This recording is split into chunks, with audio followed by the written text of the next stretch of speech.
عزیزانو پیغمبر علیہ السلام بخپلو صحابو ته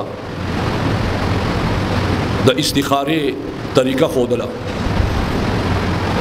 یعنی یو کس وي یو اهم کار کول غواړي، سفر کول غواړي، نوکری ته تلل غواړي، واده کول غواړي،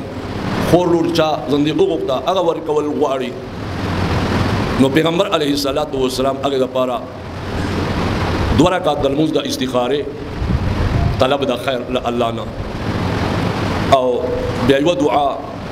اللهم إني أستخيرك بعلمك وأستقدرك بقدرتك وأسألك من فضلك العظيم فإنك تقدر ولا أقدر وتعلم ولا أعلم وأنت علام الغيوب اللهم إن كنت تعلم أن هذا الأمر خير لي في ديني ومعاشي وعاقبة أمري فاقدره لي ويسره لي ثم بارك لي فيه، وإن كنت تعلم أن هذا الأمر شر لي في ديني ومعاشي